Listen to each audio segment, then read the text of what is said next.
An error occurred on Facebook. Says we're live. A little thing just came up.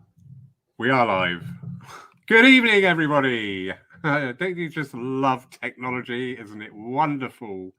And a very warm welcome to one of our Lyceum nights. So the topic is spiritualism and aspects of that. And tonight we are looking at healing. We've got a lovely guest for us tonight, Mr. Iain Mason from London. Iain, good evening, sir. Good evening, Lawrence. How are you? I'm wonderful. Thank you so much for joining us tonight and being our guest to share some of your knowledge and your passions. Pleasure. Thank you. Thank you for having me. Absolute pleasure. So, Iain, could you just give us a wee bit of a background on yourself, please? Yes, of course. I'm just mastering my screen at the moment. Like you say, technology. That's okay.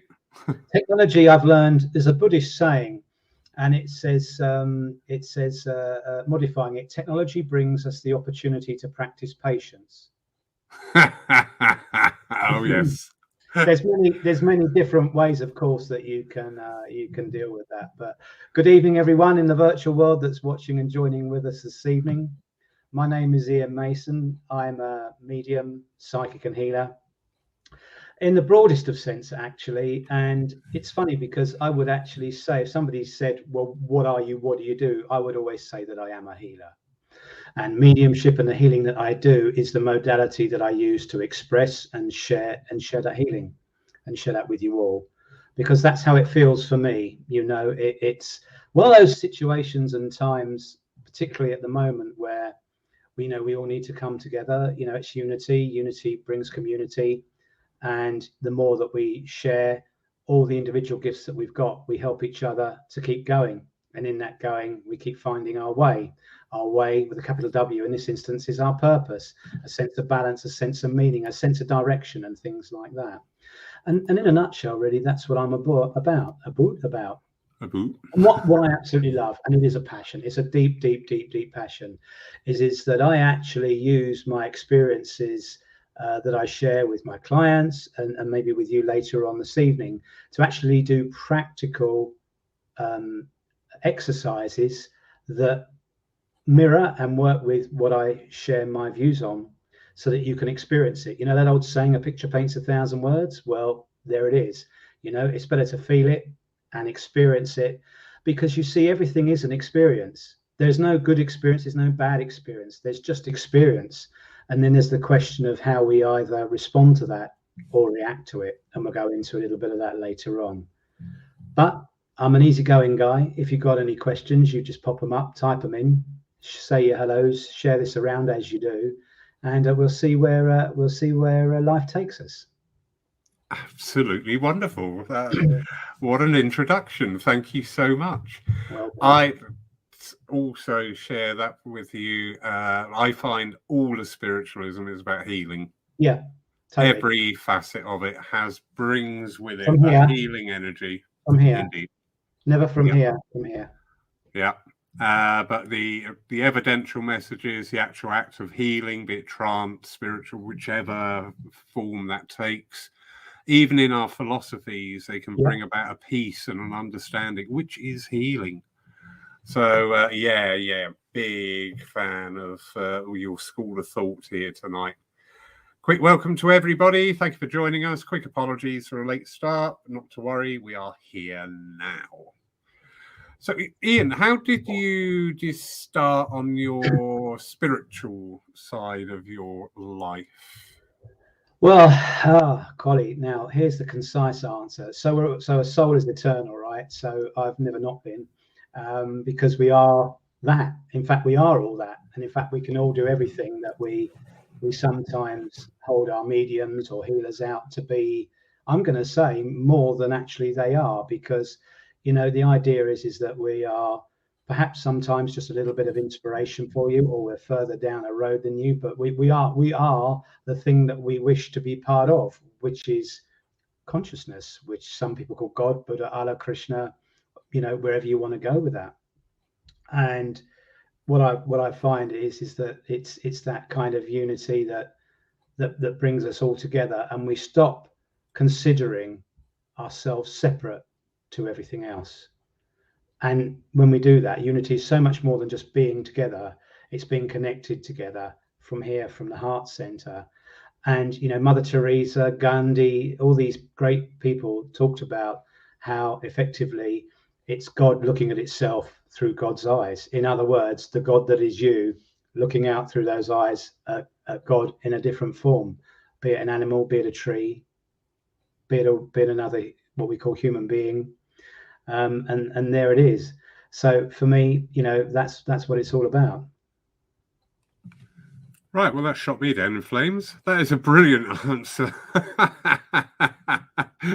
That is absolutely wonderful. I love that answer, Iain. I love where you're coming from there. Yeah, it's so true, isn't it? We are not separate. We treat ourselves as being separate above or beside or below other people. yeah, And it's complete nonsense. We're just one. Yeah. There is one level of existence, and we are part and parcel of that, interconnected with everything around us. And you know what I love, Lawrence? You know what I really, really love is there's a lovely saying, a quote that I read in a book called The Untethered Soul. And it says, if you were standing in a house that was burning on fire, you wouldn't be arguing about the color of the hair of the man you wanted to bring the water. Mm. You can apply that to racism. You can apply that to ageism and so on and so forth. And to take it one step further, I love these corporations that think they're doing a great thing with their equal opportunities policies for to bring in what people call people that are disabled. Nobody is disabled. I love this saying, everybody is differently abled. That's the whole point of why we need each other, because everybody has a unique gift. And I absolutely love that. It's a conscious way of connecting. That is collective consciousness. That's exactly what it is. And I love the latest one, the equal opportunities pay for women, as if these women are from Mars or something, and we've just discovered them and we don't know what to do with them because it's just, it's a crazy, crazy notion. And people have these corporate policies about how to deal with it. The easiest thing to do is throw the policy in the bin and just pay whomever the right salary. There we go. Here's a not hard, is it? kind of thinking here, but it really isn't, is it? Same with the equal opportunity, because it's back to that example of arguing about the color of the hair of the man that you want to bring the water. Yeah, it's so true. Yeah, and a big reflection on where we are now with the state of the world, going through this COVID time here. That we've had these opportunities. Somebody described it as similar to Jesus having his 40 days and 40 nights out in the wilderness. Yeah. And do you know what? That did resonate with me on a level that we all had that time in the wilderness on our own, facing up to our own shadows, our own fears, our own concerns, to come back once more. And even Moses at the burning bush, where we sort of got, what's your name? I am. And all of that went on. I had this with a guy I met recently, lovely fellow. And he wanted to sort of learn more about spirituality. And every time he came up, I kind of shared something with him that I knew that was on his wavelength. And I said, oh, look, I's here. And he said, you what? I. His name was, let's call him Dave, GDPR. Yeah. So with Dave, he came up to me and I said, no. What you think you are is inside the earth suit, as Gary Zukov calls it, of this bag of bones and flesh called Dave. But what you think is Dave isn't Dave. Dave is the energy that's looking out through the eyes of Dave. So because you never talk about yourself in the third person, do you? You don't go along and you don't say, well, I'll get Dave to answer that question for you. And that's where we get confused, because we think that we are Dave, each and every one of us, and we're not. We're It's what do I feel? What do I want to eat? What do I need? We never say, oh, what does Dave want? We never say that. And so when you consider it that way round, we are all I. And it's another way of explaining that collective consciousness where we all connect and we are all the same. That if indeed we are all I and we are all this energy, then this is the reason that we can feel everything, because in fact we are all the same. Everything resonates for us, through us, and to us.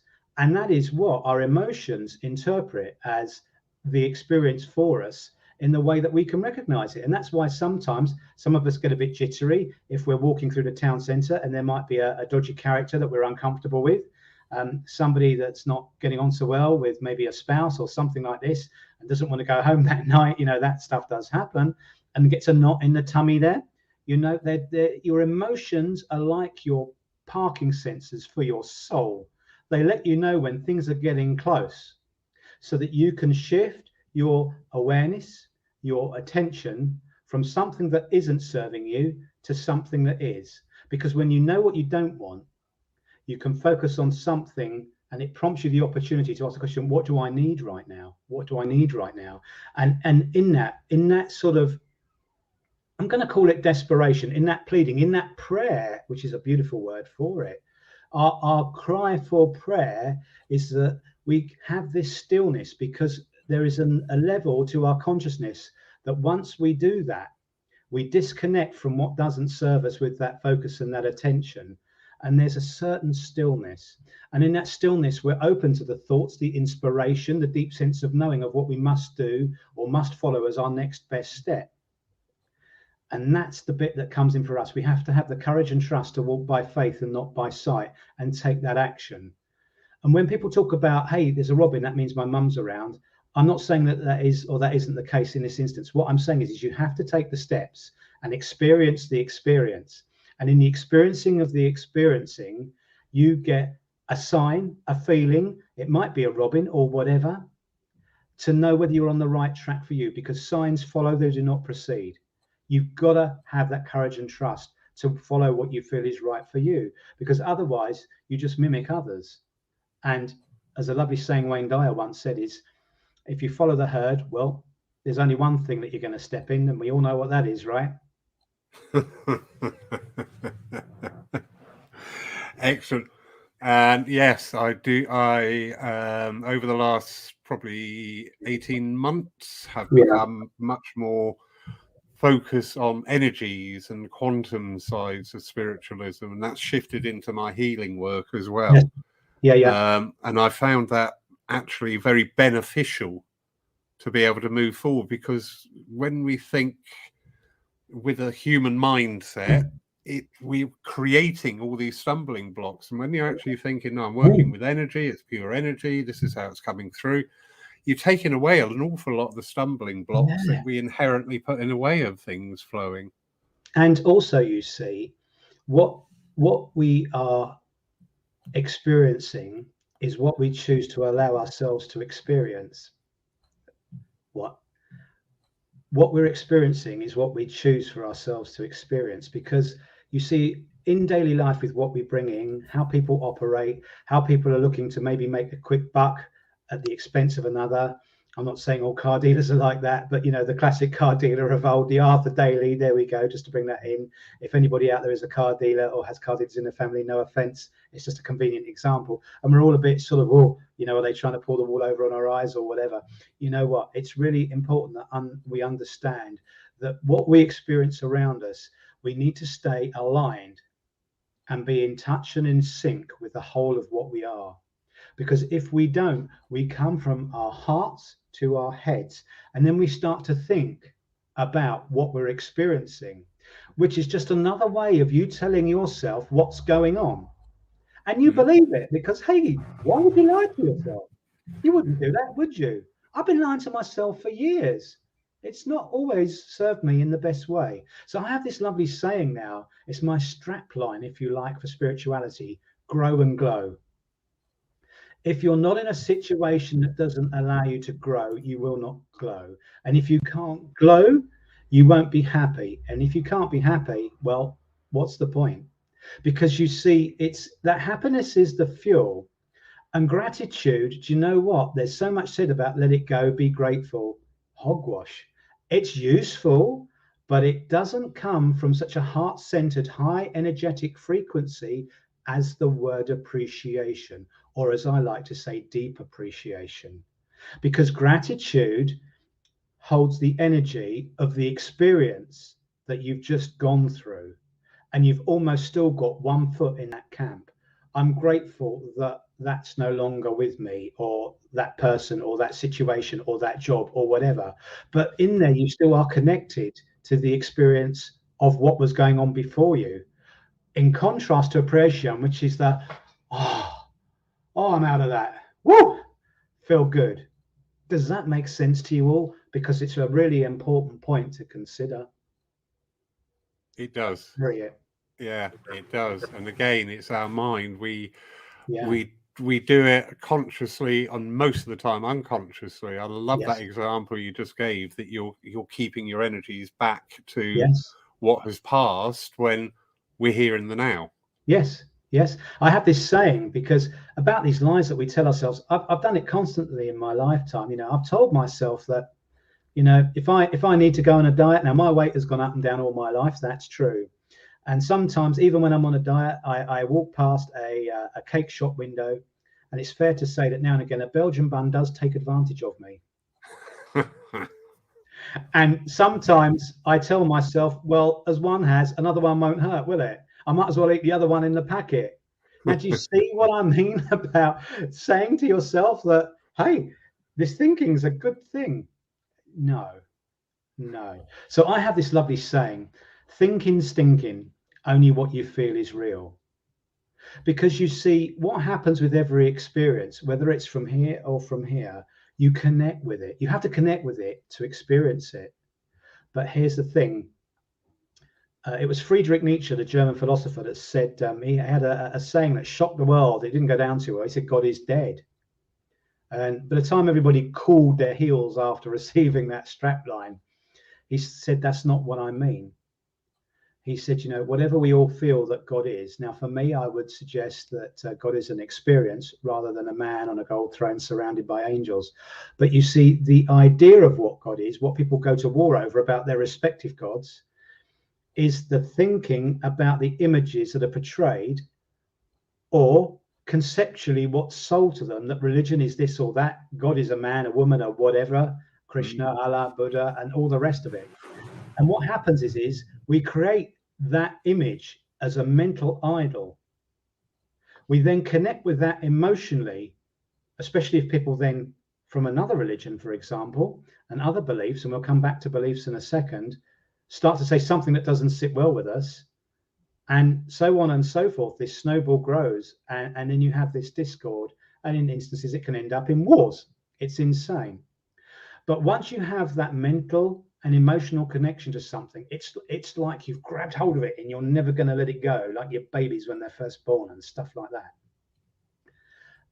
And you hold on to that with such a vigor, and understand that when you hold on to something tightly, you're also wasting energy. Yeah, because you're burning energy trying to hold on to a concept. And actually, that's what happens in your mind, and you get sick and tired.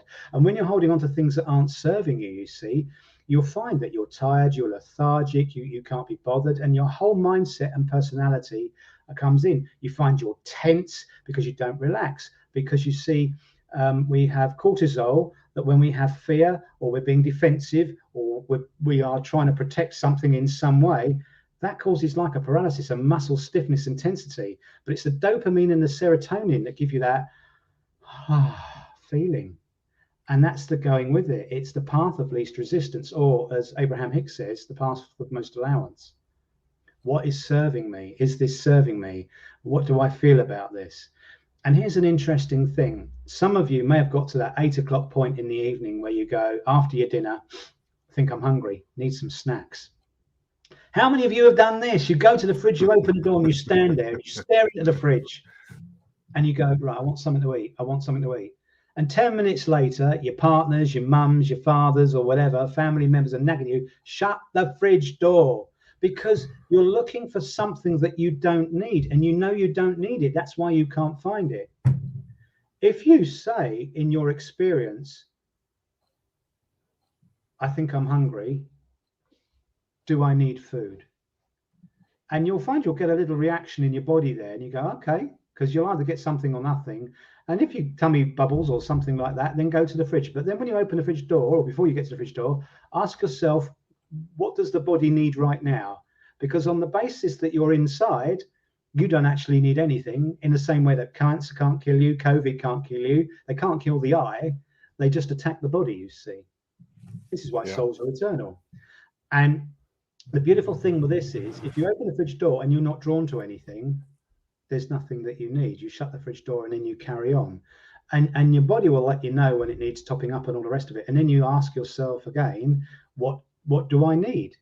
And it's the same way of being in every now with a capital N, about which way to go for what I need next to serve me. It doesn't matter whether it's food or thought, but it's so essential that we respond to situations and we don't react, because the response comes from here, from what I need, what I truly need to serve me now, be it food, be it an experience or whatever. Thinking is whatever I tell myself. We're back to the Belgian buns all over again. But I do like a Belgian bun, I have to say. I mean, what? Guilty as charged. Got to have a cherry on top. But it is really, really important. It's that mind identity. So you know what? It's whatever the experience is for you. And it doesn't have to be the same for everybody. And in fact, it probably isn't. And all the people that get together that, you know, talk about what things are or what things should be. And I love this with the concept of control, because this is all about healing as well. Life is impermanence. Control is like trying to grab a fistful of water and squeeze it really hard to retain it. You open your hand and it's gone. The experiences that come for us, to us, and through us help us to grow and glow if we're in alignment, in touch, and in sync with the whole of who we are, so that when they come and we feel that resonance of what's going on for us as we go through each experience, we ask, what's next for me? What do I need? Which way do I need to go? Because you see, there's a saying, it was inspired to me by the great speaker and author Alan Watts, and he talks about the word no, or if you've ever had an extreme situation that's been very upsetting, maybe a relationship split might be a good example. I've had a couple of those, that's for sure. And you know what? I love this. And it came to me this week. It found me. It revealed itself to me. And I say that because I felt that I was ready to embrace this concept. That if there is a word, so we're going to unfortunately pick a really, really odd word to use right now. We're going to call it Iain. Okay, just random going out there. And so we're going to pretend that Iain had a bad experience for us when we were with this Iain. Maybe he was a card dealer and shortchanged us. I don't know. But whatever it is that, you know, that sign, or like with an X, if you ever see the car that they drove, you always associate that was Iain's car. Iain drove that car. Oh, Iain. Oh, or stomach. And you see, you're still living in the past.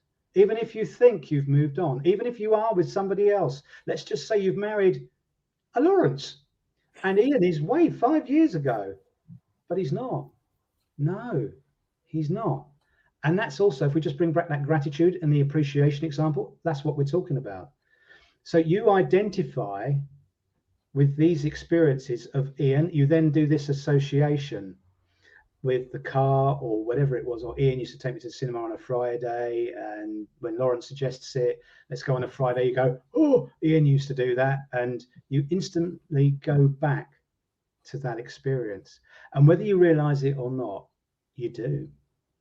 And you haven't let it go, and it's still alive within you. And the beauty with all of this is that when you understand that actually it's my association with Iain, because everything that I then connect with Iain is not as relevant as the key issue, which is Iain. If you just say Iain, Iain, Iain, Iain over and over and over and over and over again, you kind of go through the point where you don't feel the turmoil of the repetition of the word Iain, and you start to feel the energies inside of you subside. The attachment goes Iain, Iain, Iain, Iain, Iain, because you're hearing it all the time. It doesn't become such a focal point for you. And in that, you have that letting go. You start to find yourself, because the reaction that you have to Iain turns into the responses that you have, that you realize, do you know what? What am I doing? Why am I still all bent out of shape about this? This is nuts. Now, this is all going on in the blink of the eye in the background while the cogs are spinning, by the way. But the more that you repeat it and the more that you keep going, like affirmations, Iain, Iain, Iain, Iain, you pass through, like I'm going to call the pain barriers. We'll qualify those as resistance.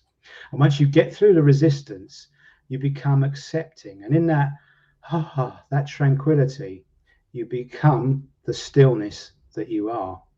And that's where you're open, and that's where the letting go happens, and that's the peace. And in those moments, that's where you're receptive to the thoughts, the ideas, the inspiration, or the pull that's inside of you that's so strong, you know in deep in your heart what you must do next. And almost at the point of despair sometimes, you get, as Les Brown said, a certain inspiration in desperation, because you go, what else is there? What else is there? Because this isn't for me anymore. And it's a really good way of just taking the sting out of things. And it's useful. I tried it yesterday. I was driving in the car when I heard this, and I practiced it with something for me, and it was really true and useful. I have so got to try that, because I am a monster for... I have trigger points. I'll do something and somebody will come back. I will do something else and somebody will come back, and it's there. Oh, there's going to be a lot of muttering coming out of me over the next 48 hours. But it's, you know, it's really quite incredible. And if we're up for it in a moment or two, we can do a little exercise here. And, you know, we were talking, Lawrence, before we went live on air. And, you know, one of the things that I love is that I've got into more recently is the quantum leaping and the quantum jumping. But, you know, like the band The Doors, you know, the doors were named as the doors between the two realities. That's how that band name came about. And, you know, in terms of the earth and the spirituals per se. And what's really important is that you can allow yourself to experience what's going on for you. And when you are truly aligned with that experience, and we do that with our eyes closed, you'll feel that energy. You'll probably feel your body reacting in all the sort of ways that you were as if you were walking around in your daily lives and you saw Iain or the car or whatever else it is, went to the cinema on the Friday. And you experience that. And what we effectively do is we go between the doors, we quantum jump into the same experience. But what we do is we focus on how we would want that to play out for us. So if the situation was you had a row with your boss and perhaps you didn't behave your best, you said some words that might be unkind, that made others make some sad sounds. You know, you get where I'm going.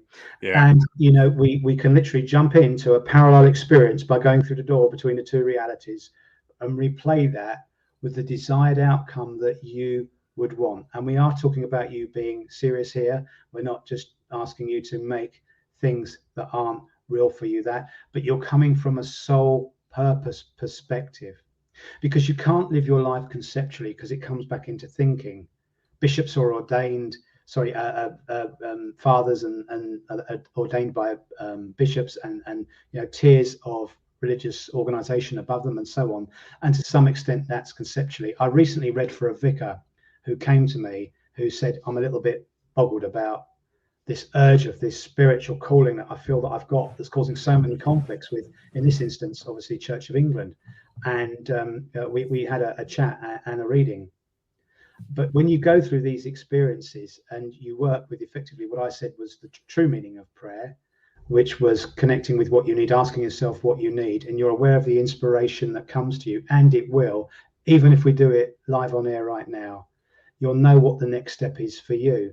But here's the thing, you see, you disconnect, you cut the cords, the ties and the attachments to those experiences that aren't serving you energetically. And even if you're not sure, or a sign hasn't come for you, or you don't have any inspiration or ideas straight away, what you're doing is focusing on the things that you know are going to serve you better, because you know instantly and realize that you've started to dismiss the things that aren't, aka setting your boundaries. This works with people, places, situations, and anything.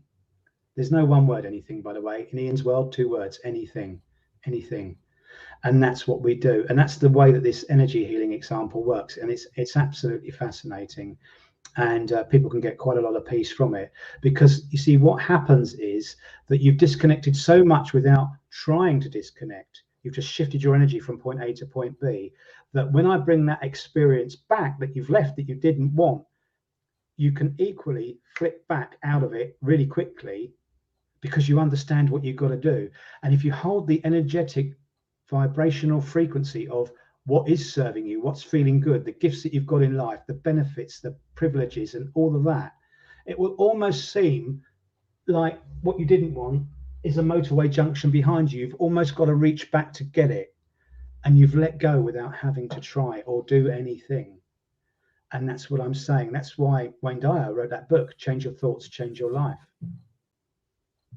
That is absolutely fascinating. I'm a bit nervy about being experimented on, but I'm definitely game for that. We have a question here from Sue Townsend. Hi, Sue. Just asking, Iain, do you feel many more people are beginning to recognise the mind as being conditioned and programmed with data from birth, and more are now opening up to living and being from heart-centred intelligence? Hello, Sue, and good evening to you. Thank you for a wonderful question. I love it, love it, love it, love it. And yes, I do. Now, I'll give you a practical example here. We've all had relationships, be it friends, be it loving ones, be it work ones, whatever it is. And sometimes we go through those, and sometimes we almost try and keep them alive or make them something that in fact they're not. And it's only when we move through that experience, and if we take a loving example, we sometimes say, what on earth was I ever doing with Iain? He just wasn't for me. I can feel it now. I can see it now. But the reality is there's nothing wrong with relationships ending. By the way, they don't end. We just learn and we grow from those experiences. In that saying that what doesn't kill you make you stronger, I believe there's a song that somebody wrote about that as well. And it's very, very true.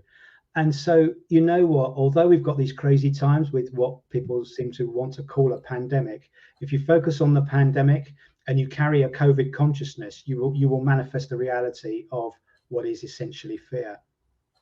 And it will become very deep-seated, and it will form the basis of the way that you look out. And so with everything that's going on at the moment, some of us are realizing that, you know what, this isn't serving me. And even if I'm moving through an experience of this COVID experience that's with me now, I understand that. I understand how to be sensible and do the best I can. But I've got to carry on because the options are limited, aren't they? You either go with it or you don't.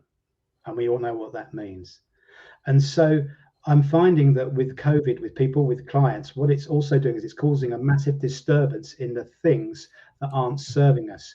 Because when you get experiences like a pandemic that indeed is obviously worldwide by default of the definition of the word pandemic, we all at the same time seem to let go of what we call the small stuff, the stuff that we feel that was bothering us before.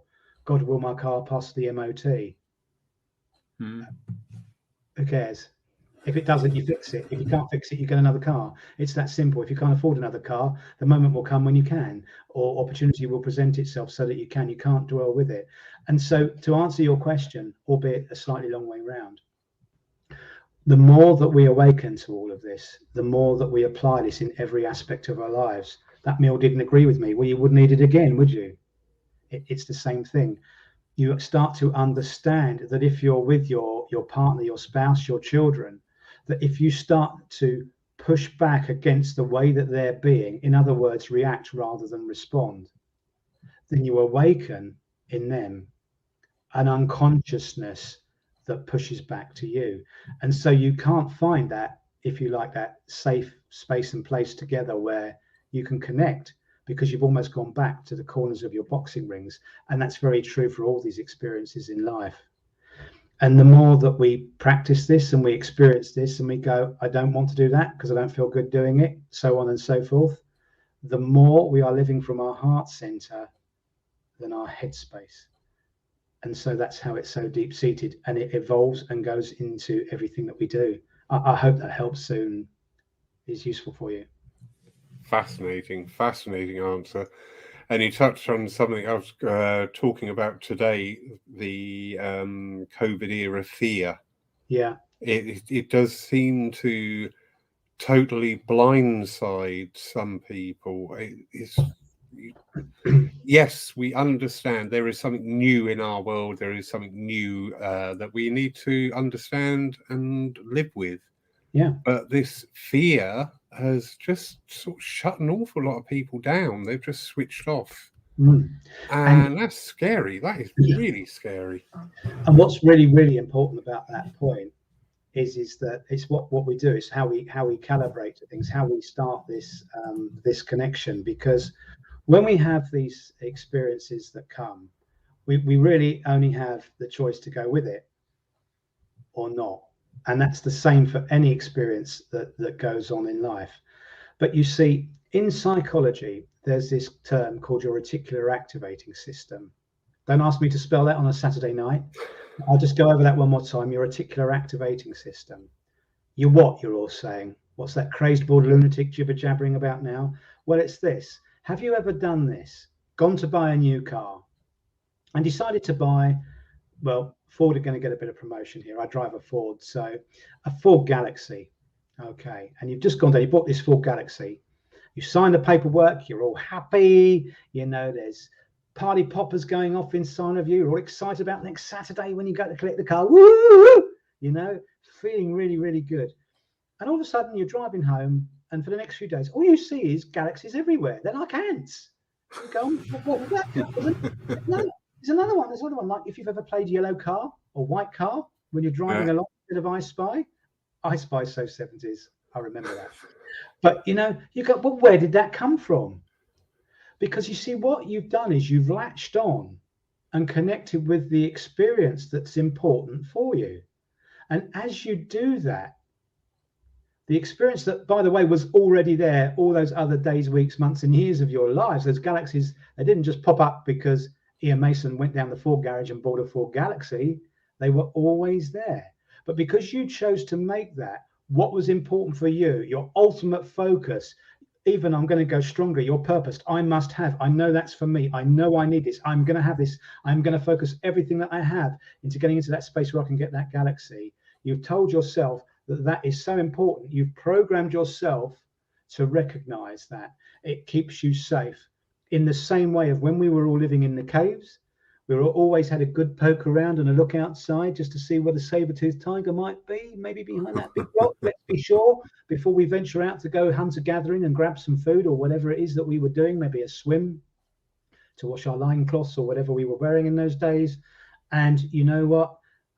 You know, you focused on the saber-toothed tiger in that instance, because when you see that, you know that's something that you either can't deal with, or it's important for you to be aware of, because you know you need to be aware of how far you are from your cave so that you can be safe, and so on and so forth. It's the same thing. You program yourself when you pay attention to something that you allow the authority of to have power over you. In other words, when you pay attention to something, the saying goes, you literally buy that experience. And this is how it works.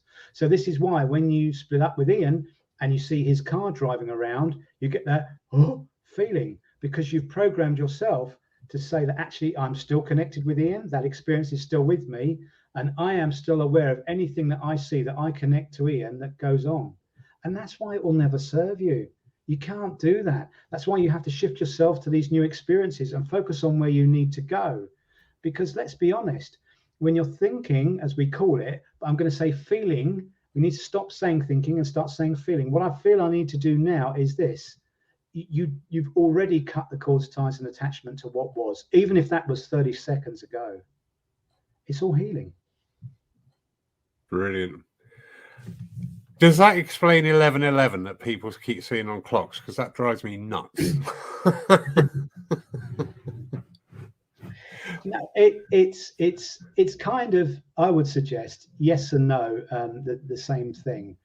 Because like I said, signs follow, they don't proceed. And in some way and on some level, in and of itself, we say that these repetitions of numbers or robins or, you know, magpies, 1 for sorrow, 2 for joy, 3 for a girl, 4 for a boy, and all of that sort of stuff have significance. It's only because we say that the authority that the myth has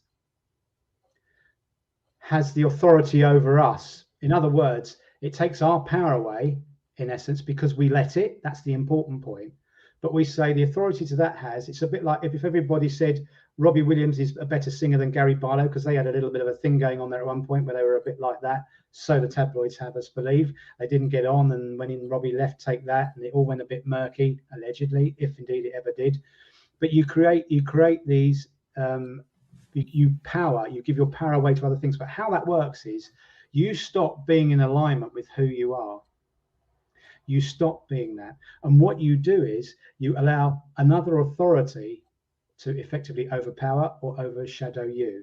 And then if in this instance, everybody in your family said that Robbie Williams is in fact the better singer in that example, and poor old Gary Barlow wasn't, but you really feel that you like Gary Barlow, you'd probably be feeling and thinking, and it would be thinking, yeah, well, perhaps I ought to stick with the masses, because you know what, that's more powerful a movement, and you know, yeah, I'll get less trouble if I do that. It's an easier life. That's not the path of least resistance. That's denying what you are. But in the same way, when you're in sync and aligned and in touch with everything that you are, you understand that the signs follow, they don't proceed. And so the affirmation of something that you've said, like repeating numbers, is a sign that when you're in the flow of what you need and you're serving yourself by feeding yourself with the right sort of nourishment, be it food, be it experiences and everything else, you look around, you get those signs. It's just a sign that lets you know you're going the right way. Some people, numerologists, might have different views, but the way that I work, when I get that, when I'm in the moment and I'm in my flow, that in the way of things, and not as a block, going with the flow of things, then you find you get these affirmations in whichever way they resonate for you. And spiritual people do attach an importance to that. And it may well have another meaning. I'm not suggesting that it doesn't, and I'm not knocking or diminishing numerology or anybody else that might have another explanation for these experiences. But just in the sense of what we're sharing together tonight, it just lets you know I'm going the right way. I agree 1,000,000% about the affirmations. Yeah. Often here during the first lockdown, obviously nobody knew where we were. We were just doing things, and I found myself working.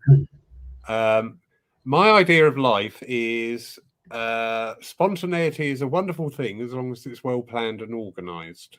Yeah. That is my character. And I suddenly found myself, I dropped through this rabbit hole, and I was just getting up and doing whatever I felt. Yeah. And it was liberating. So noticeable. I was like, I don't believe it. I haven't worked to a plan now for like 3 days. And in my world, that's quite a thing. I was just like, but it's working. Yeah. And, you know, it is wonderful. I've had an interesting experience with my car, and it's got to that point where it's now time to change her. And I was having a chat with my mechanic earlier, and I set my vision of what was important to me, which was to own the car outright, you know, particularly in these times. Why put myself under pressure I don't need to? If the world locks down, changes, or whatever else, and none of it's going to be permanent, because if the world stopped spinning forever, well, we'd all fall over, wouldn't we? You know. And I decided that, you know, I needed this, and I something popped up on a famous internet website, and I went, I really like that. But on some way, I then justified it by saying, but it's not this, it's not that, and all the rest of it. And really, perhaps I should look at this and that and all the rest of it. And as I looked around for everything other than what had revealed itself to me, I found that it was just a different version of the same thing. And I found myself chuckling to myself, going, well, what a silly Billy. And the reason that I've shared that example with you is not to talk about my car or my car troubles, or to ask you to sell me your car. I'll come to that. But the point is two things came. That in the space of understanding what I needed, something came up. And in this instance, it was something that I particularly liked. And I know in my heart I want to go with it. But I bring my thinking in, you see. That's what I did there. And it all goes pear-shaped.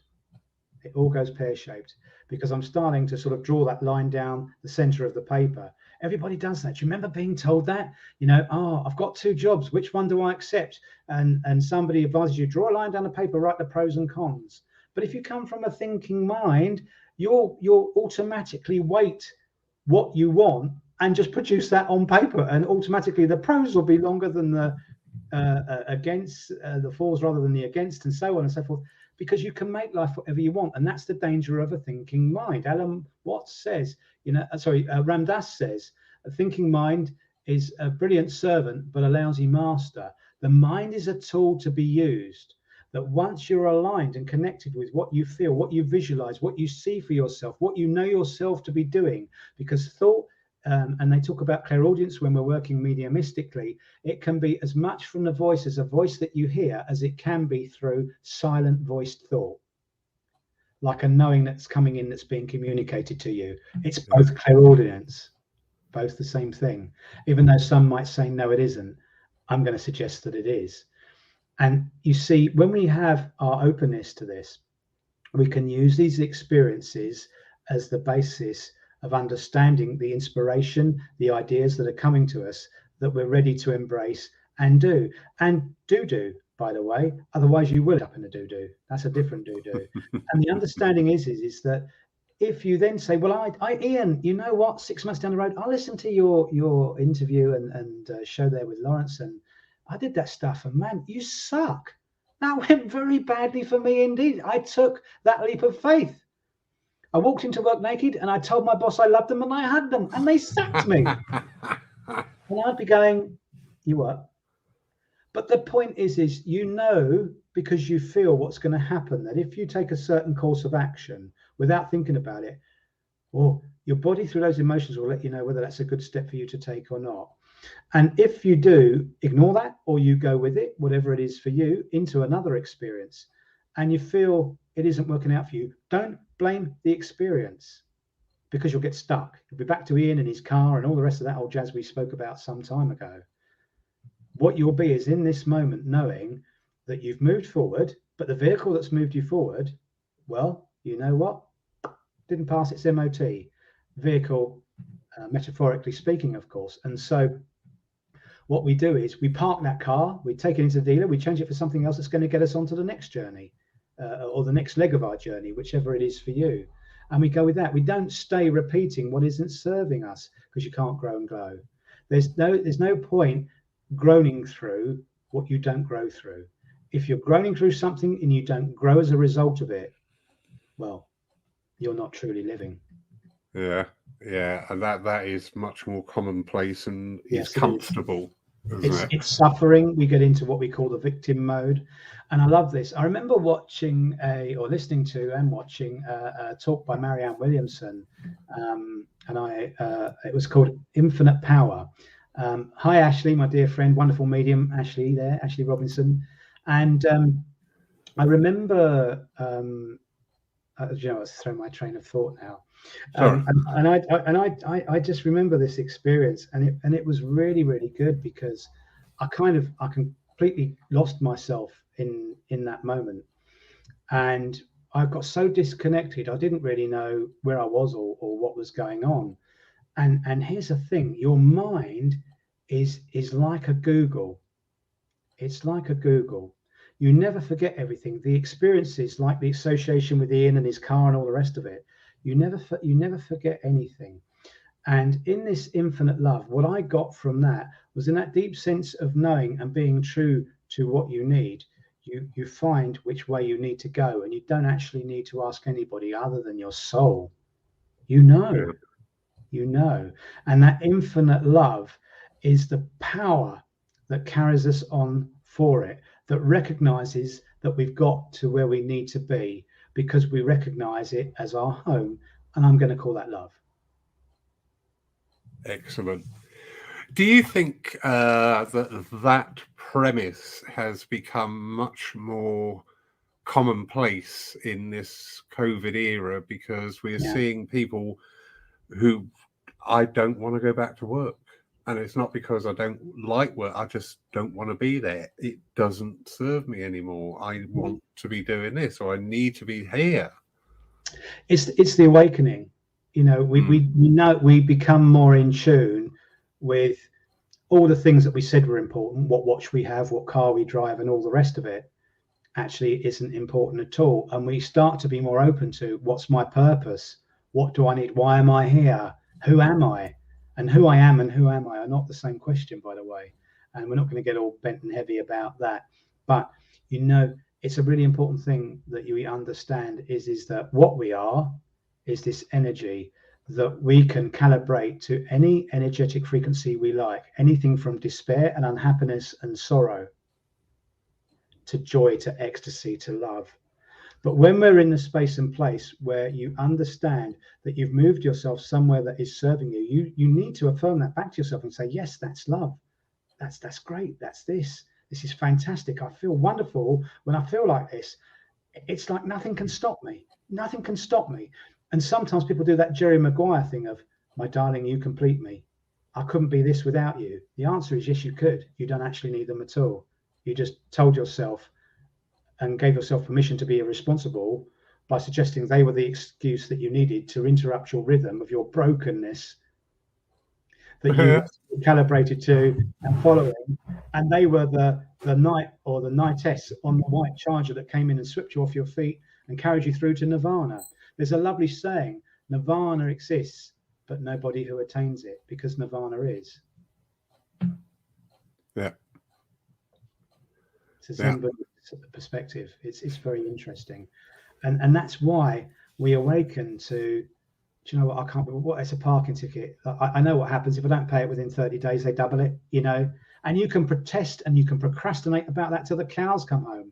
But all it means is the £40 becomes 80, the 80 becomes 160, and so on and so forth. So you're not going to win. And there's no point fighting something you're not going to win because it's not serving you. Let it go. But you do that by shifting your attention, as we said, and it's really helpful. It's so easy to do. I've got a lot of practice to do on that one. I want to play with you now. I want to do one of these little examples on you, Lawrence. And oh no, go on in. Are you up for this? Yeah. Because you know I don't know you that well. We know of each other and we've met more recently. But you know what? I don't know enough about you to be that strong an influence of you to coerce you or to lead you, and that's what's important. So everybody can kind of watch this in what we call real-time living. This is going to happen like right now. And when you pop down to Spirit Seeker in Bournemouth, which is run by LAD Promotion and the Robinson family and the lovely Ashley there, who's part of that, you know what? It's such a great experience because I did a little workshop there where we got a couple of people, or I got a couple of people out of the audience, and I got one person that wasn't a medium to read for somebody who was going to be the sitter, and they'd never read before, didn't think they were a medium, and they did in fact do a message. And it's just incredible because you just awaken people to what they can do. So what we're going to do here is, I reckon what will be useful, if you're up for this, Lance, let me just share with you what I'm thinking, feeling. See, are they still all awake? Did they get that? Did you? Are you awake? Tap, tap, tap on the screen. Come on. So what this is all about is to understand that when you know what isn't good for you, what isn't serving you, and we're going to ask Lawrence shortly to recall an experience that maybe was a little bumpy for him. We don't want to upset him. We don't want to like wobble his energy that much and cause him pain and suffering. That's not what we're here to do. But just something that might have pressed his buttons a wee bit. And then we're going to ask him to, in his mind, understand how he would have liked that to play out in reality for him. We're then going to quantum jump him into a parallel experience, and we'll get him to play out for the second time, having another bite at the cherry, as they say, the same experience, but with the desired outcome, not the one that actually happened. Maybe Lawrence was or wasn't at his best, or the other person, or both. How does that sound, Lawrence? That sounds quite scary, but I'm game. Yeah, it's all good. It's all good. So, Lawrence, what I'm going to invite you to do now is just to sort of get comfortable and just sit in your chair there. And just start to take a few breaths in through your nose and out through your mouth if you're able. You know, we don't want to cause you any medical pain and suffering. Yeah, that's it. And if you feel, as you already have, your eyes are settled, they have. And just keep taking a few breaths in and out. And I don't want you to speak now. I'm just going to get you to nod your head as I ask you certain questions, just so I know that you're ready. And if you keep breathing for me, and just start to nod your head. If you just become aware of your energy changing just ever so slightly from what it was a few moments ago. There we go. That's wonderful. Now, I'm going to invite you just to recall a situation recently that isn't painful, but you know what? Maybe you weren't your best, or they weren't, could have worked out better, or created a few speed bumps for you. And just allow that to come back into your mind. And just nod when you see that in your mind or you're aware of it. There it is. Okay. And now just become aware of where you feel that in your body. And when you feel that as an experience in your body, just nod for me. And because of your sitting down, we're going to ask you just to say out loud, where in your body are you feeling that experience? in my head. Okay, that's great. Now, I just want you to visualize the experience of what happened and what you know to be not as good as it could have been, that you can almost see it as if you were a fly on the wall of that experience. You see it playing out before you, and you might even see, well, I could have handled that better, or I see the opportunity to have responded differently, which would have helped that situation because I wanted it to achieve this and it didn't. Just nod for me if you can sort of see that experience playing out for you. Okay. Now, holding that energy because you're connected to it mentally and now emotionally because you can feel it in your body, I want you to see that you're actually in your mind sitting in a dark room, and just glancing to the left, you see there's a door to walk into another room. And as you walk over to this door, because this door fascinates you, you're going to walk into this other room, sit down in the chair that you see in front of that room, and you're going to see the situation playing out. But this time, I want you to allow yourself for that situation to play out as you would have wanted it to get the desired outcome. So just nod for me if you can see the door in your mind. Now I just want you to walk through it, open it, shut it behind you. Can you see the chair? Walk over to that and sit down in that chair. And now you're back in that situation and you've got a second bite at the cherry, and just become aware of what you want to do so that that gets the desired outcome that's required for the good and great of everybody. And just see that playing out. I'm going to leave you alone for a few seconds.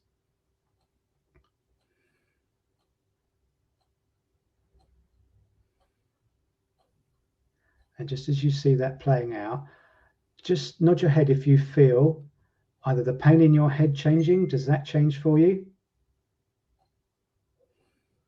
Does it feel less painful? Excellent. And do you feel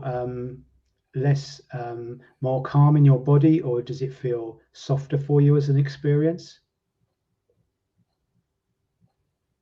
And just as you see that situation concluding and achieving what you needed to achieve from it, I just want you to acknowledge that in your mind by saying out aloud, but in your mind, yes, this is good. This is exactly what I needed. This is the perfect outcome. This is fantastic. And does that whole energetic experience of where you are now feel good for you? Mm-hmm. Does it feel better? So I now want you just to say quietly in your mind, I like this feeling.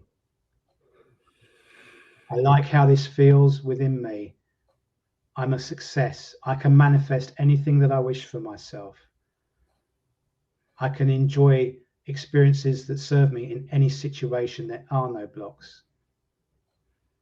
This is fantastic. This is amazing. I'm awesome. And I realize I don't need to suffer anymore. And just take a couple of deep breaths in and out for me.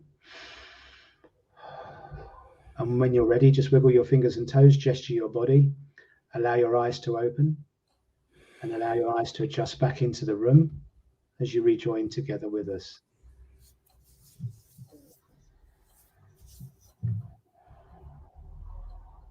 How was that? That was really good. That was very, very good. Yeah. And I don't know, and I'll ask in a moment just to share that experience. You don't have to reveal the details, of course, but the point is when you're in that place that feels good, now you've experienced the fact that it was like a motorway junction behind you, the thing that didn't serve you. You didn't have to let go. You didn't have to try. You didn't have to work at it. You didn't have to do any of that. You just had to shift your awareness to what you needed. End of suffering. And you were focusing, like we were talking about the reticular activating system, on what was needed, and you weren't noticing that what wasn't. You were seeing the Ford galaxies that are new, not the old Ford galaxies that didn't serve you, but you didn't think about that. You didn't have any attachment to that. You just moved to what you knew was needed. And that's the thing. We can do that in real-time living by understanding that when people are resisting you or are fighting you, that by pushing back against them in whichever way you do that, won't serve either of you.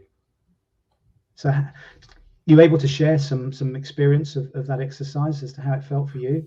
Yeah, it was about just a little situation that happened, and my response could have been a lot better.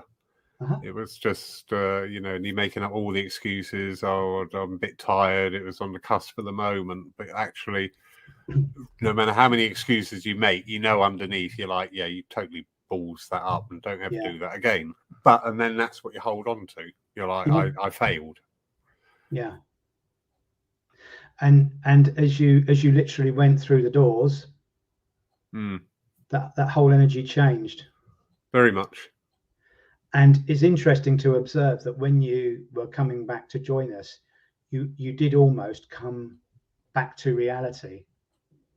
You came back to the moment in this room, albeit virtual, that we are together already.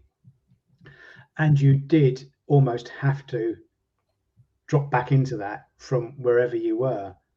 And you see, when we can do that by walking with our eyes open, it's so much more powerful. So can I try another quick example with you? Because again, these are tools, everything that we're sharing tonight. I love to give people little tools that they can go away and work with, because they're little gifts. And I charge for this. I don't know if all our lovely viewers tonight understand they've got to pay for this. But before you all freak out and turn off, not with money, with love. And the currency of love works like this. When you practice these for yourself, because I'm sure a lot of you will do, they're free gifts that will help you and will help you heal yourself. You can heal yourself, you can heal your body, you see. Now, and when you can master those and you understand how that works, please do share them with somebody else. If there's only 10 of us watching this evening, 10 can reach another 10, and multiples of 10, you hit 100 people real quick. You hit 1,000 people real quick, because they'll always share something that works, particularly if it's free. It's the nature of humanness. It's what it is. So what we're going to do in a moment is just invite you to rejoin together with the experience that didn't serve you very well, and allow that experience physically to come back into your body with that head experience. And then what I'm going to get you to do is to hold yourself in that energy, because the point of this is sometimes situations go on in our lives where there isn't either the opportunity to change, or unbeknown to us, there's a lesson in the suffering that we're going through. And I know that might sound a bit macabre. You might think, what is this crazy dude doing? He's now causing us to suffer. He's just spent the last hour talking about not suffering, and now he's putting us back into the suffering. Now, I'm sharing with you how you choose to suffer. But sometimes there are experiences that we have to groan and grow through, because that's how we evolve. And the point is how quickly you grasp that. But there is a way that you can heal yourself in these moments, so that when the opportunity is right, you're not focused on the pain and the suffering of what is that you've created to be reality, which, by the way, it isn't. It's just what you've told yourself it is. You've labeled it. You've got that mental and emotional connection to it, and you feel like the flight, fright, or freeze scenario. Don't know what to do, can't do anything. Overwhelm is another word. But what I'm going to share with you is a very simple example. And like we spoke earlier on about saying Iain over and over and over and over again until Iain became effectively of no effect, we're going to do that with this instance of the suffering that Lawrence had with this pain in his head. So Lawrence, if you're game, you're a great guinea pig. You're good fun to play with. I like playing with you. If I end up running around this church clucking like a chicken and flapping my arms, Mr. Mason, I will be on the next train to London. All right. That's all right. East Croydon's the nearest station. Yeah, that's fine. I get free rail travel. I will find you. So may I just invite you just to sit comfortably again and just allow yourself to settle. It's quite interesting that instantly Lawrence wants to shut his eyes, which is great, because when you shut off the externals, you just connect with what you're feeling, which is really, really important. And I'd encourage anybody that might be going through trouble sometimes, or a difficult situation, obviously not if you're in a boxing match or driving a car and it's difficult, shutting your eyes isn't going to help a great deal. Okay, so, and we don't, of course, suffering to others, but all joking aside, so we're just going to ask Lawrence just to breathe in and out through his nose and his mouth there. And I'm just going to ask him to nod as he starts to feel more settled again. When he just feels that energy shift and change within him, just as the tide ebb and flows, might be very subtle or slight. There he goes. That's wonderful. Now, would you just recall into your mind that experience that, you weren't your best by your own admission, and allow that to come back in, and just nod when you feel the mental connection of that, and just nod when you feel the emotional connection in your body. There we go. The body follows the mind. You see, that's how that works. And you can feel that pain in your head as the experience. Now, what I would like you to do, Lawrence, is to bring your attention to the pain in your head, almost like the bullseye that you're aiming at, so that you can see the center point or the point of that pain in your head. Just nod when you can do that. And now I'd like to invite you to breathe in through that point of pain, through the point in your head, and out through that point in your head. Just focusing on that point.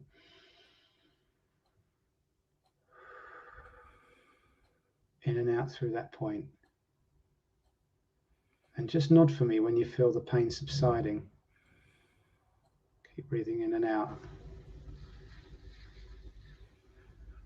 It might just be getting smaller, it might ease, it might go all together.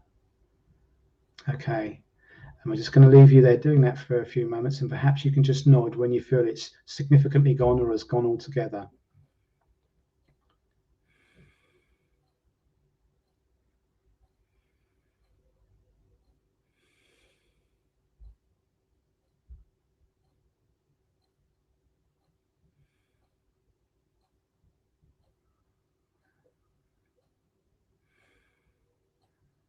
There we go. There we go.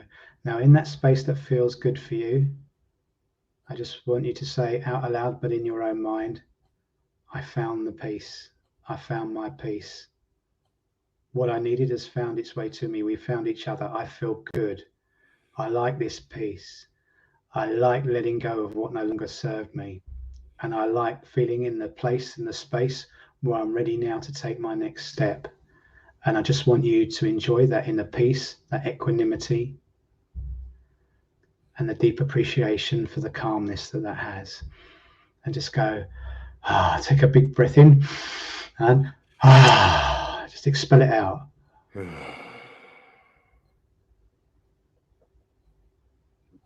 And just nod if you feel better. And when you're ready to rejoin us, just wiggle your fingers and toes, gesture your body, bring yourself back into the room, allow your eyes to open and your gaze to settle back into the light.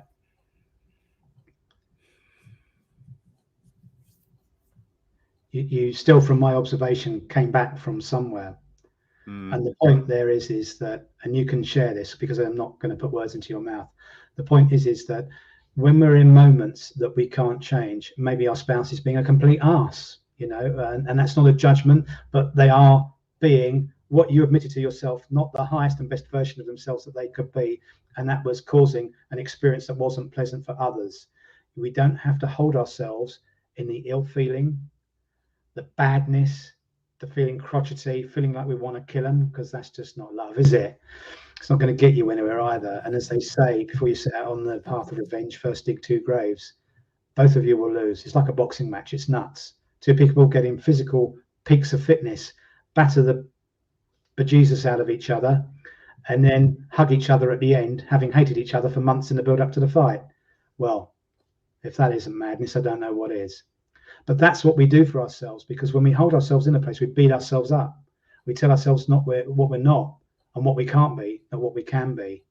But in finding the peace with the situation, if you can make the peace with the situation, you can find the stillness. The point of the stillness is it allows you to be calibrated back to you when you can't seemingly change any of the external situations or influences that are around you. This is how the people in Auschwitz survived. This is how they did that. Because as Viktor Frankl said, you can't take away the one basic human right, which is the choice about how we choose to feel. It's very powerful. And that's where we use the mind as a servant, but not a master. We used it as the fuel to power the vehicle for where we needed to go to. But we didn't get connected with whatever those experiences were. We were open to where we went. And we found that peace. Now, there's a lovely quote by Eckhart Tolle, And it says, when you lose touch with your stillness, you lose touch with yourself. And when you lose touch with yourself, you lose yourself in the world. In other words, you become the mind of others. You stop having your own authority, and you'll give your power away to authority that comes to you. So if everybody else is saying this is the best medium in the world, and we should all hail this brilliant medium, we all rush out to go and see this medium. And even if they were, well, less and far less than the best medium in the world, we would still tell ourselves that they were the best and all pay homage to them. And there would be a few people that would go along the basis of worshipping them and what we call creeping around and brown nosing and all the rest of it. You see how that gets you, and that's what happens in life. So I'm always very blessed for what time I'm able to share with people that helps everybody heal, including this time together with you all this evening. But how did that work? That worked exceptionally well. Yeah, that was a very big step for me, because I'm a very personal, very private type of person, and I don't seek assistance very rarely. But that was really, really interesting. The breathing in and out through the point of the pain, I'm like, okay, yeah, I can focus on this. Mm-hmm. And once you could actually, every inhale or exhale, it's just going down. It was just going down and down. I was like, that's really good. Because you were focusing on the peace, and you became an adrenaline junkie to the joy feelings of that, that inner stillness, that equanimity, because that's that connection back with consciousness from the heart space and the head space. You didn't attach yourself to what you thought it was and how it played out and all the stress. You just came back to what you needed to serve you well, without going through the mechanical process of steps, effectively, of everything that we've shared together this evening. And that's the beauty of it. And sometimes we find ourselves in relative war zones, and we really can't change things. And we don't have to go through a very difficult process of choosing to suffer and choosing not to suffer. And how do I do that? You can use that example.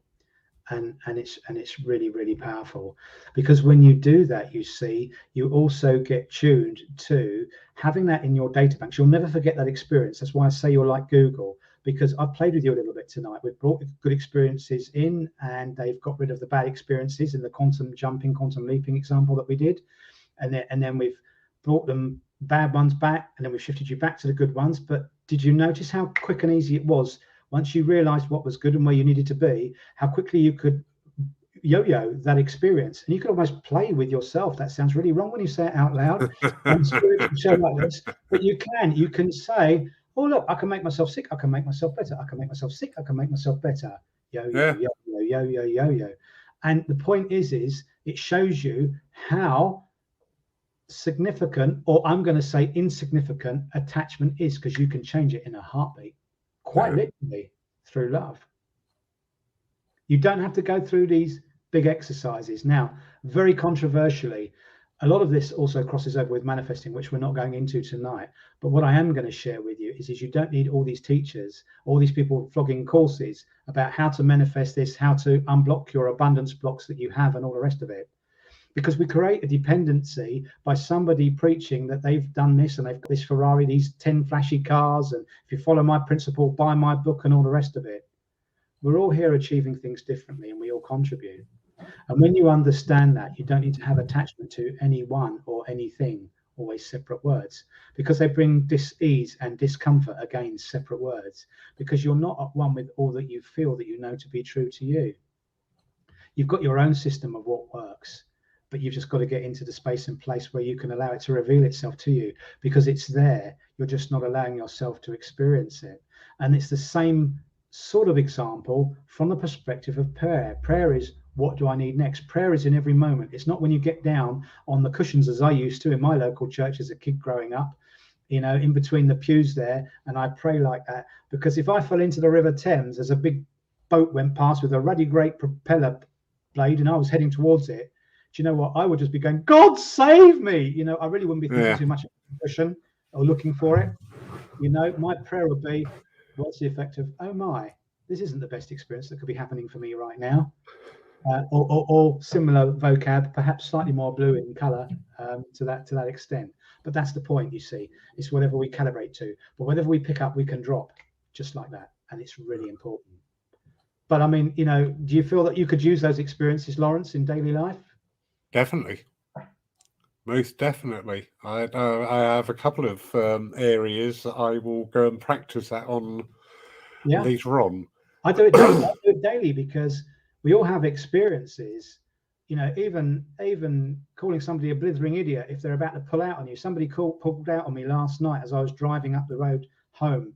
I'd actually been in a session with a client in Crawley. I was on my way back to Croydon, and I came around the corner. There were no cars, and this person wasn't clearly looking, and they nearly hit into me.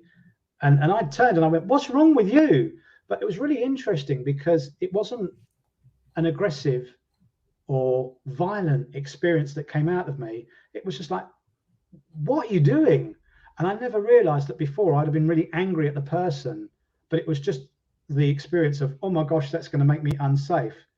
But I didn't swear at them or call them bad names. I didn't then go and tell all my friends about it, and then I didn't put it on Facebook afterwards. And then keeping the energy of that, good or bad, experience is just experience. So you can live with the glory, or the shitness, as I call it, of all the things that aren't serving us. It's really important. And that's what this was the wonderful thing about Infinite Love with Marianne Williamson also shared with us. She talked about how everyone says, oh, my poor darling, let's go out the weekend and have a coffee. And then we can all share our pain and our suffering. But actually, what we're doing is we're not being a healer helping. We're just loading up the suffering and making that soup thicker, so it's more difficult to digest for us all. We're making it worse. And we have to be very, very careful as empaths. You may all have seen that little example on Facebook where an empath goes along and touches somebody that's suffering, and this character that's suffering is black in this example, and all of a sudden the blackness comes out of them and goes into the person that's being the empath for them. That's not helping. That's not helping. We need to be present. When we have the opportunity and the moment to help somebody, it's because of where we are. It's the space and place that we are being, that is the radiator and the influence that the other person knows that this person can help us. And by being ourselves in those situations with the healing and the experiences that we have, and this is where the counseling courses are very, very useful and very, very helpful for us, and why really to go through this living experience, some experience like this, both spiritually and perhaps psychologically, because psychologically keeps us more in the personality than it does spiritually. It's more conceptual than perceptual. Perceptual living with what we feel is much stronger. But when we're there just shining our light for others, that's why we're there in the first place. If we become what they are, we just share the same space and place with them, and we can't help them heal. So sometimes by being an empath, by trying to stop the suffering of everybody else and taking their suffering as our suffering, the helper becomes helpless themselves. And that's not what it's about. Now, don't confuse that with not wanting to help suffering stop. But we can guide people, but sometimes we listen. But the whole idea about helping other people isn't at the cost of making ourselves sick. Because if we dim our lights, we can't shine it on for others. And everybody gets there when they're ready. And we can only do our best. It's a really interesting point to contemplate. Be aware. Be aware. Iain, what an absolutely brilliant night. Thank you very much. I am absolutely bowled over. Thank you. Thank you so much for sharing this time and this vast reservoir of knowledge you've got with us. It's a pleasure. It's a gift for giving. That's the whole point, is sharing. Yeah, it's in love. Yeah. We had a conversation about that today, about giving and how sometimes not to receive.